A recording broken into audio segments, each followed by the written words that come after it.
마태복음 20장 1절부터 16절 말씀입니다. 우리 한 절씩 교독하도록 하겠습니다. 제가 먼저 1절 읽겠습니다.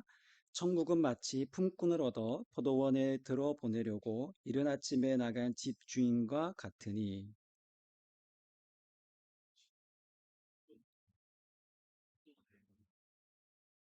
또 제3시에 나가보니 장터에 놀고 서 있는 사람들이 또 있는지라.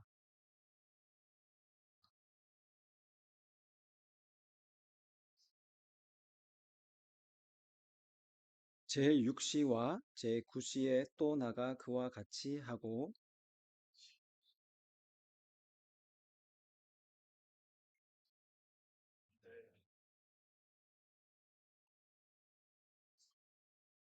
이르되 우리를 품꾼으로 쓰는 이가 없음이니이다. 이르되 너희도 포도원에 들어가라 하니라. 주인이 청년에게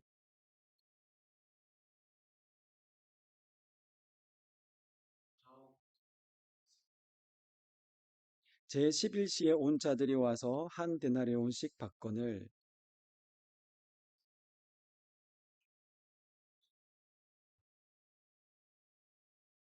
받은 후 집주인을 원망하여 이르되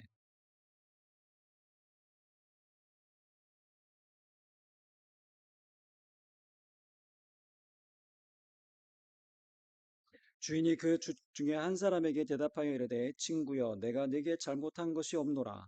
네가 나와 한 데나리온의 약속을 하지 아니하였느냐.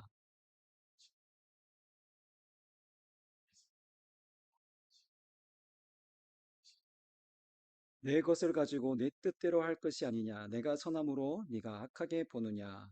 이와 같이 나중된 자로서 먼저 되고 먼저 된 자로서 나중 되리라. 아멘. 잠시 기도하고 말씀 나누도록 하겠습니다. 아버지 하나님 감사합니다. 오늘도 주의 말씀 앞에 저희가 나아갑니다. 저에게 들을 귀를 허락하여 주시고 오늘 말씀을 통해서 우리를 향하신 하나님의 계획과 뜻이 또한 선명하게 밝히 보여지고 깨달아지는 시간 되게 도와주시옵소서. 이 시간 성령께서 함께 하셔서 이 말씀의 진리를 잘 알아듣고 깨달을 수 있도록 또한 그 말씀 앞에 우리가 더욱더 순종하며 나아가는 복된 삶이 될 수 있도록 인도하여 주옵소서. 감사하며 예수님의 이름으로 기도합니다. 아멘. 네, 반갑습니다. 날씨가 많이 무더위 속에서 우리가 아마 다들 힘드신 가운데 오늘 또 이 주일 예배에 오신 것 같은데요. 네, 너무 반갑고 사랑하고 사랑하고 축복합니다. 오늘 우리가 읽은 마태복음 20장 본문의 말씀을 가지고 천국, 은혜의 원리라는 제목으로 말씀 나누겠습니다. 여러분, 기독교 신앙의 핵심이 무엇일까요? 기독교 신앙이라면 딱 한 단어로 이거다라고 우리가 말할 수가 있는데 그것은 바로 여러 가지 뭐 구원, 여러 가지 뭐 믿음, 뭐 여러 가지 단어들이 우리가 떠오르겠지만 가장 핵심적인 단어를 딱 하나만 꼽으라고 한다면 저는 은혜라고 생각합니다. 이 은혜는 다른 종교에서도 볼 수 없는, 찾을 수 없는 기독교만이 가지고 있는 유일한 독특한 특징이고요. 이 은혜는 또한 성경 전체를 아우르는 핵심이기도 합니다. 보통 우리가 구약을 얘기할 때 구약은 율법이라고 우리가 많이들 말합니다. 그러나 모세오경에 나오는 율법은 사실은 하나님의 은혜가 떠받치고 있기에 정확히 말하면 은혜의 율법이라고 말할 수 있습니다. 구약에 등장하는 뭐 여러 가지 제사법, 의식법, 뭐 도덕법 이런 모든 것들은 당시의 시대 상황에 맞게 하나님께서 인간을 위한 그들을 위한 최적화된 율법이었습니다. 그들을 억누르고 억제하고 강압적으로 하나님께서 그들을 끌고 가기 위해서 너희 내 말 들어라고 하신 하나님의 어떤 강압적인 요구에 의해서 만들어진 율법이 아니라 그 당시에 죄인들에게 맞추어진 율법, 정말 하나님의 백성으로서 살 수 있는 행복의 길이 바로 율법이었습니다. 우리는 알다시피 죄의 가치에 사로잡힌 이스라엘 백성들은 오랜 시간이 흐르면서 하나님의 뜻과는 점점 멀어져 갔습니다. 그리고 하나님의 뜻을 철저히 왜곡시켜 버렸습니다. 후에 그들이 가진 율법은 그들의 어떤 특권 의식의 도구가 되었고, 하나님의 규율, 율법, 계명을 지키는 행위로 그들의 신앙을 더욱더 견고히 했습니다.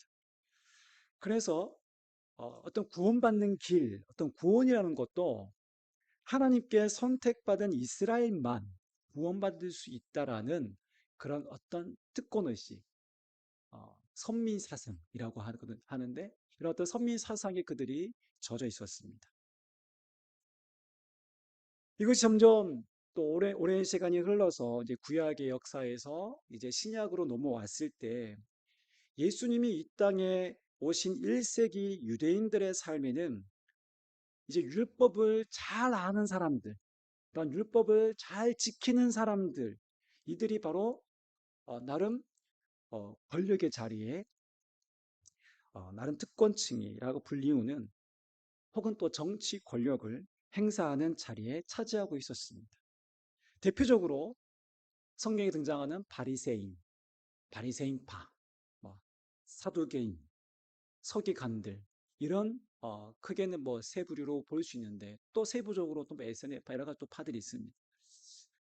이들은 성령의 핵심이 율법이며, 거기에다 그들이 추가로 덧붙인 어떤 장로들의 전통들을 더 추가를 시켜서 이 모든 것들을 잘 지키는 자들에게만 하나님의 구원이 보장된다, 구원이 주어진다, 보상으로 주어진다라고 생각했습니다. 그게 그 당시의 종교적인 어떤 배경이고 상황이었습니다. 그러나 반대로 빈곤층, 소외계층, 특히 병자들에 관해서는 부정한 자들이라고 생각했습니다. 현재의 가난과 질병의 상황을 율법을 제대로 지키지 않은 결과로 그들을 낙인 찍었습니다. 그러나 알다시피 예수님의 주된 사역의 대상은 바로 이런 가난하고 병든 자들이었습니다. 그래서 예수님의 별명이 무엇입니까? 당시 예수님의 별명이 죄인들의 친구였습니다. 죄인들의 친구.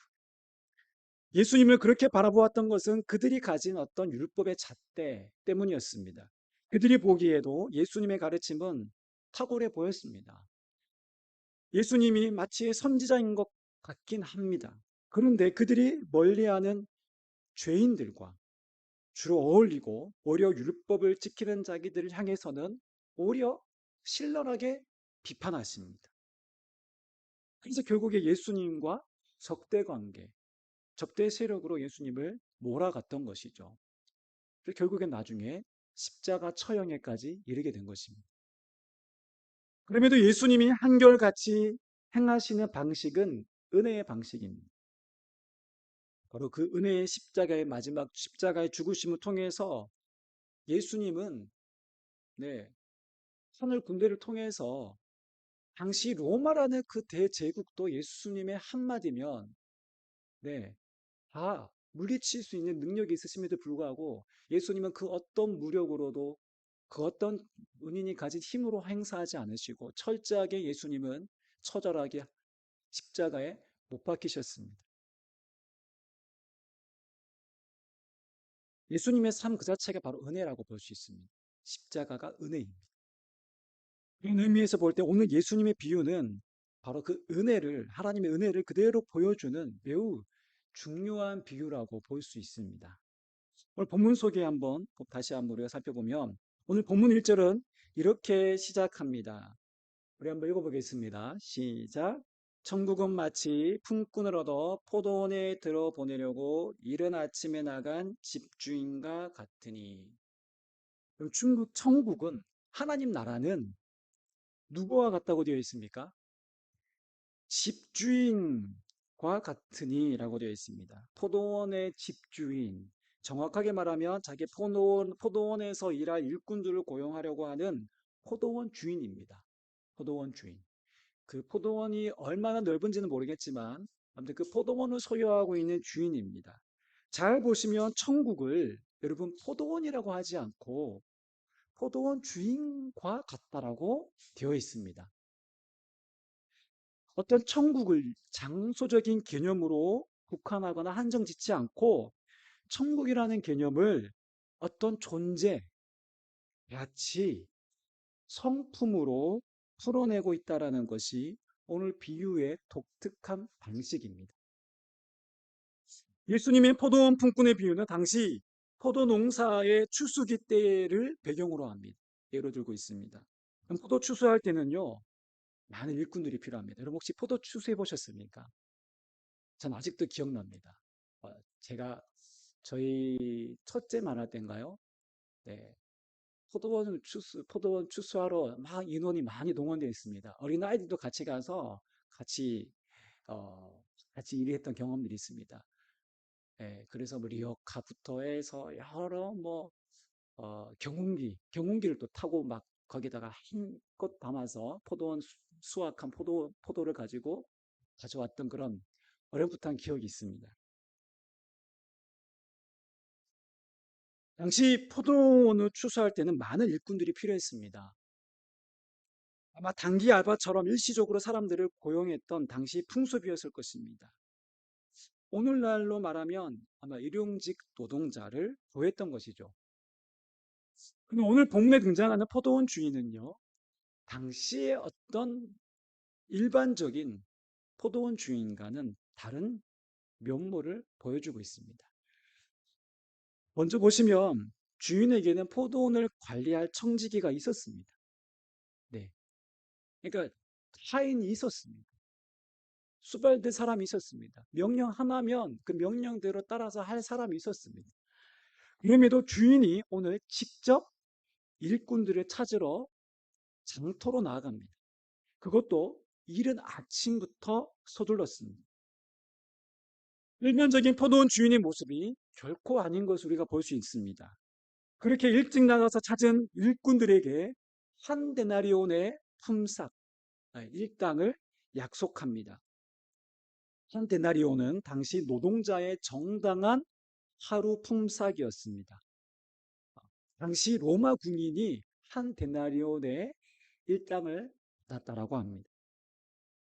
대략 얼마쯤 되는지 가늠이 가시죠? 요즘 제가 일용 노동자가 얼마 버는지 저도 일 안 해본 지 꽤 오래돼서 잘 모르겠는데 제가 일할 때는 한 5만 원에서 잘 받으면 한 8만 원 정도 되는데 지금은 최소 한 10만 원 이상 뭐 보통 15만 원 정도까지 한다라고 들었습니다. 보시면 또 주인이 나아갑니다. 제3시에도 나가 장터에서 놀고 서 있는 사람들을 불러 포도원에 일하게 합니다. 여기서 제3시는요, 당시 유대인의 시간 계산에서 우리가 6시간을 더해야 됩니다. 그러면 이 여기서 제3시는 오전 9시를 말합니다. 그러니까 이른 아침은 아마 정확하게 시간을 표시 안 됐지만 한 오전 6시쯤 아마 나갔을 것이고 그 3시간 뒤 9시에 또 주인이 나가서 서 있는 사람들을 불러 포도원 일하게 합니다. 여기서 놀고 서 있다라는 표현은요, 실제 놀고 서 있다라는 말이 아니라 하는 일이 없이 빈둥거리고 서 있다라는 말입니다. 그러니까 일할 자기를 고용해 줄 사람이 없어서 기다리고 있다는 것이죠. 그런데 주인은 또다시 일꾼을 고용하기 위해서 또 나아갑니다. 12시 정오에 또 한번 나아가고 또 오후 3시에도 또 나아갑니다. 일꾼들을 고용합니다. 그런데 오늘 본문 6절에 보시면 제11시에도 라고 되어 있습니다. 제11시에도. 제11시는 몇 시일까요? 오후 5시를 말합니다. 그러니까 그러니까 정오, 오후 3시, 그리고 오후 5시에도 나간 것입니다. 그때도 아직 사람들이 있어서 주인이 묻습니다. 왜 당신들은 온종일 이렇게 하는 일 없이 빈둥거리고 있어? 그때 그들이 대답합니다. 아무도 우리에게 일을 시켜주지 않아서 이러고 있습니다. 그때 포도원 주인이 그럼 당신들도 우리 포도원에 와서 일하시오. 라고 그렇게 그들에게 말하죠. 여러분, 이들의 표정이 어땠을까요? 오후 5시에 이렇게 사실은 아무도 불러주는 사람이 없어서 그들의 생각은 야, 오늘은 그냥 공쳤구나. 공쳤구나. 라고 생각했을 것입니다. 근데 그냥 공쳤구나라고 생각하면 다행인데 이들의 삶이 사실은 여기에 나오는 당시 일용직 근로자들은 빈곤층입니다. 그러니까 일반적인 어떤 종보다도 종은 주인이 있기에 청지기들은 그 주인 밑에서 다 얻어먹을 수 있고 나름 편하게 지낼 수 있습니다. 그런데 이 사람들은 그 빈곤층에 해당하는 이 사람들은 사실은 그날 벌어 그날 먹는 사람들. 그들에게 가장 시급한 문제는 당장 다음 끼니를 어떻게 해결하느냐였습니다. 그들에게 배고픔은 우리가 생각하는 그냥 한 끼 굶고 말지라는 정도로 쉽게 넘길 수 있는 그런 문제가 아닙니다. 오늘의 생존을 위한 절실한 문제였습니다. 오늘 일할 수 있느냐 없느냐는 자기 개인 문제뿐만 아니라 어쩌면 처자식을 먹여 살려야 하는 가정의 중대한 문제이기도 했습니다. 여러분, 예수님의 주기도문에 우리에게 일용할 양식을 주시옵고라는 기도가 있습니다. 왜 예수님이 그런 기도를 하셨을까요? 예. 이 기도문은요, 당시 가난한 자들에게는 이 기도문은 되게 와닿는 기도문이었습니다. 기도의 내용이었습니다. 당시 유대사회, 1세기 유대사회에 살아가는 다수의 빈곤층에게는 이 기도가 매우 가슴에 와닿았던 것이죠. 이렇게 오후 5시에 초청받은 이들이 이제는 일이 곧 거의 사실은 아마 이제 6시부터 시작해서 6시 정도로 오후 6시에 거의 일이 끝났다라고 볼 수 있습니다. 그 당시 시대적 배경을 볼 때. 그들은 이제 거의 일이 끝나갈 무렵에 포도원 주인의 초청을 받아 포도원에서 일하게 되었습니다. 여러분, 그들은 그저 일할 수 있는 것만으로도 아마 감사했을 것입니다. 오늘 비유에 등장하는 포도원 주인은 이렇게 여느 어떤 포도원 주인과는 달랐습니다. 보통 인력 시장에 나가서 오늘 일할 뿜뿜 일꾼들을 한 번에 다 선택하고 나면 끝입니다. 다시 안 갑니다. 왜 그렇게 번거로운 일을 합니까? 이 본문의 포도원 주인은 3시간 간격으로 일꾼을 찾고 있습니다. 그리고 또 마지막에는 오후 5시에 가서 남은 일꾼들까지도 고용합니다. 여러분, 오후 5시까지 남아있을 정도면 아무도 데려가지 않았다는 것인데 아마도 일할 수 있는 건장한 체력 조건이 되지 않았거나 혹은 몸이 저처럼 왜소하거나 조금은 몸이 불편한 구석이 있는 사람이었을 것입니다. 일할 만한 사람이 아니었다는 것입니다.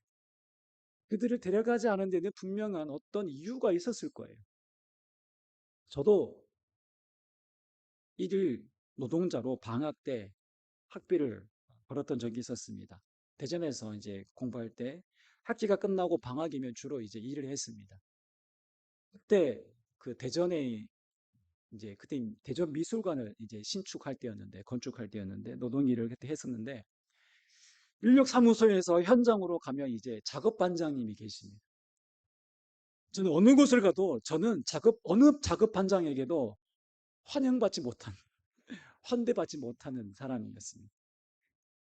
꽉 마른 체격에 제대로 일할 것처럼 보이지 않으니까 처음에는 늘 푸대접이었습니다. 네, 나중에는 인정받았어요. 네, 열심히 일하고 게으름피지 않고 지금 일했으니까. 아마 오늘 오후 3시나 5시까지 남아있던 일꾼들은 저처럼 왜소하거나 어떤 일꾼으로 봤을 때는 효용 가치가 정말 없는 사람들입니다. 분명 다른 포도원 주인들이 데려가지 않은 데는 그만한 이유가 있었을 거예요. 그런데 이 포도원 주인은요, 이들을 자기 포도원 일꾼으로 데려갑니다.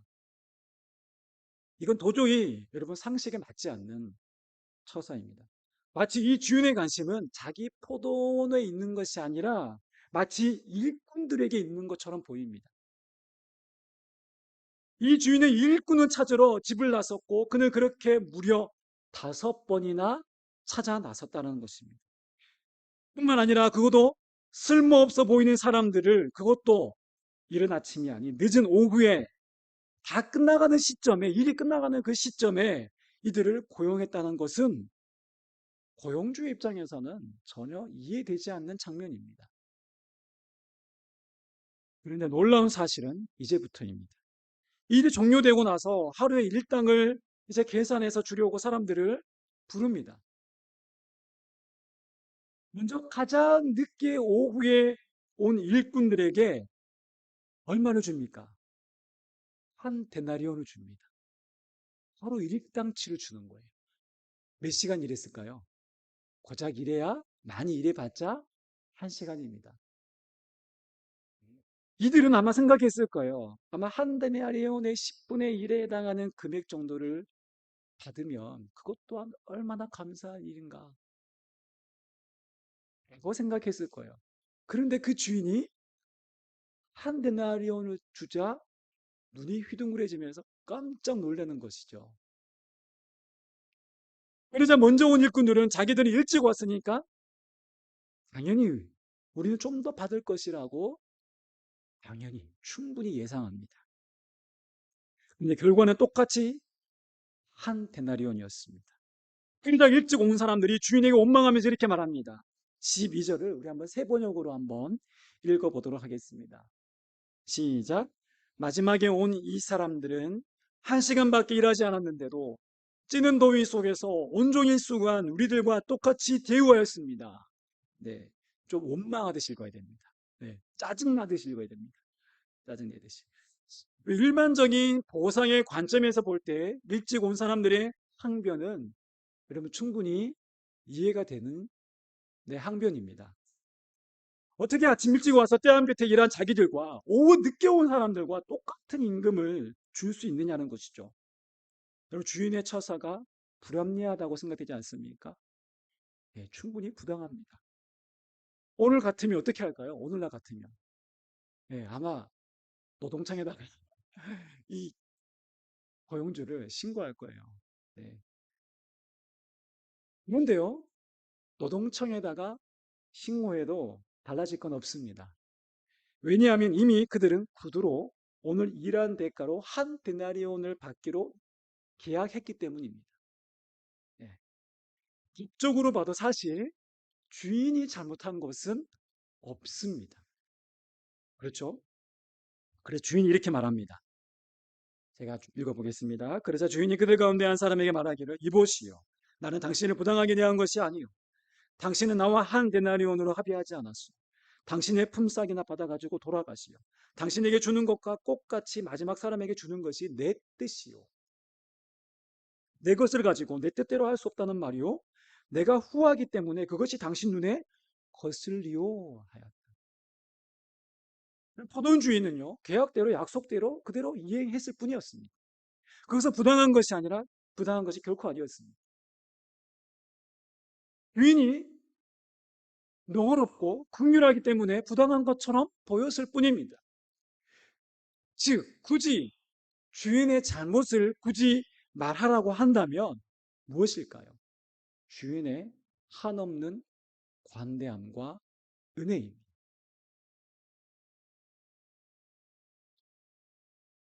그리고 그렇다면 오늘 일반적이지 않고 세상의 공정과 상식에 맞지 않게 처신하는 이 포도원 주인이 누구입니까?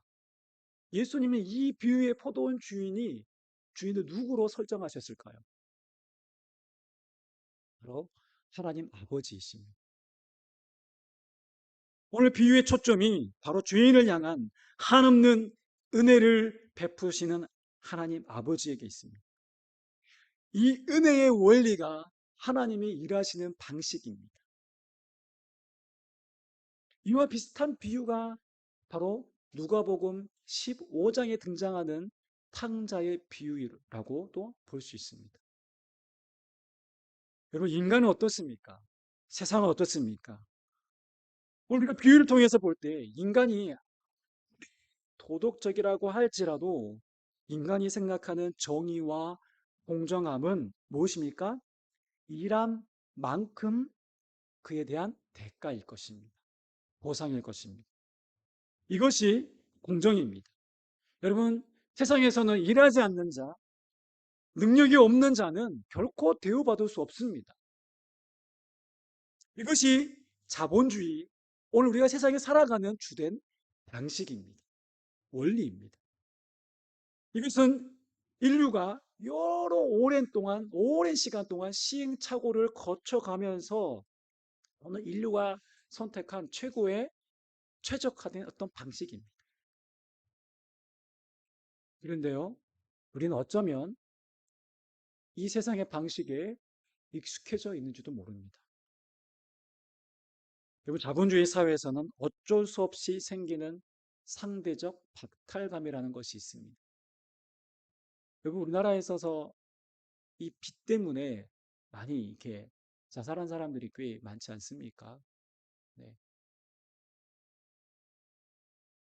사실 남들과 우리가 비교하며 저 사람은 자기 집이 있는데 우리는 전세고 월세에 살고 있네.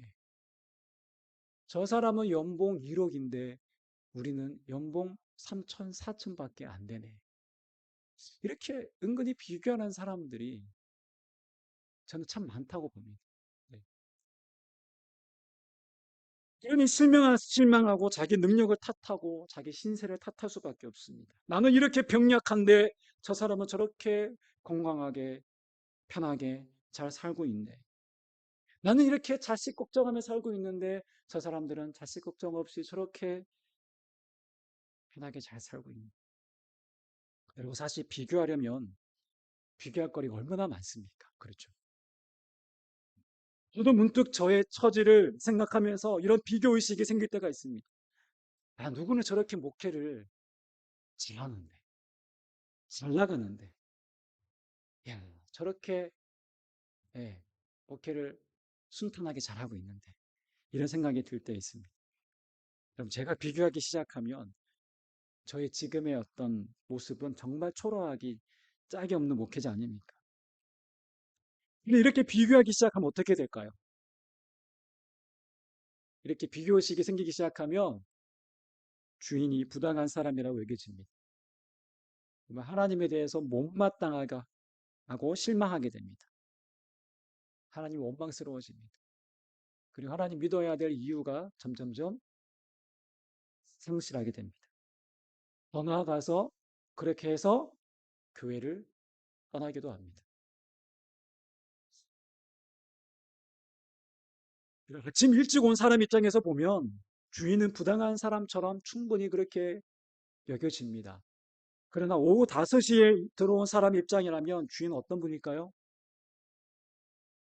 한없이 관대하고 자비롭고 은혜로운 분이십니다. 누군가와 비교할 이유가 전혀 없습니다. 지금 내가 가진 것이 너무 주어진 상황이 너무 과분하기 때문입니다. 오늘 오후 5시에 와서 고작 1시간밖에 일하지 않았는데도 하루에 완전한 임금을 쳐주었습니다. 이것이 은혜입니다. 오늘 본문의 포도원 비유는 두 사람에게 모든 초점이 가 있습니다. 바로 포도원 주인과 오후 5시에 온 사람, 이 두 사람에게 초점이 가 있는 비유입니다. 오후 5시에 온 사람들은 자신의 인생을 생각할 때 늘 꼴찌와도 같은 삶이었습니다. 누구도 불러주지 않고 자기 스스로 봐도 능력이 없고 아무런 쓸모없고 가치 없는 인생, 꼴찌와 같은 나중된 자였습니다. 이렇게 나는 인생의 나중된 자, 꼴찌였다라고 생각했고 죄인으로 살다 그렇게 끝나야 하는 인생인데 라고 생각했습니다. 그런데 예수님 마지막 말씀은 무엇입니까? 먼저 된 자로서 나중되고 나중된 자로서 먼저 됐다고 말씀하셨습니다. 나중된 자, 꼴찌라고 볼 수 있죠. 먼저 된 자, 네, 첫째라고 볼 수 있습니다. 예수님의 말씀은 놀라운 혁명과도 같은 당시의 사람들에게 놀라운 혁명과도 같은 말씀이었습니다. 그리고 반대로 당시 율법으로 완전한 자, 이미 구원받은 자라고 생각했던 자들을 향해 예수님은 먼저 된 자가 나중될 자라고 나중으로 밀려날 것이다라고 말씀하십니다. 첫째가 꼴찌가 될 거라고 말씀하십니다. 즉 자기 노력, 자기 공로를 중요하게 여기며 살아왔기에 하나님의 은혜의 원리 안에서는 밀려갈 수밖에 없다라는 뜻입니다. 하나님이 아닌 자기의 의, 자기의 율법의 행함과 노력의 대가로 마치 천국이 보상으로 주어진다라고 믿었기 때문에 그들의 삶엔 하나님의 은혜가 들어갈 자리가 없었습니다. 자기 의로 가득 찼기 때문에 그렇습니다. 그러나 그들의 인생의 결국은 꼴찌였습니다. 먼저 된 자고 먼저라고 착각했지만 나중된 자라고 예수님 말씀하셨습니다. 그러나 우리가 예수를 믿어 하나님의 자녀가 되었다는 것, 영원한 하나님 나라를 상속받은 이 모든 것, 이것이 바로 나의 노력과 땀 흘린 대가가 아닌 전적인 하나님의 은혜라는 것입니다. 그분이 먼저 우리를 찾으시고 우리를 불러주셨다는 것. 죄인인 저희들을 하나님 편에서 볼 때는 연약하기 짝이 없고 때로는 원수 같은 우리들을 불러 천국 잔치에 초대해 주셨습니다. 여러분, 내가 한 게 없습니다. 그러니까 목에 힘이 들어갈까 안 들어갈까요? 목에 힘이 들어가지 않습니다. 다른 사람과 비교할 어떤 이유도 없습니다. 그분의 은혜로 구원받았기에 그저 감사하고 감격할 뿐입니다.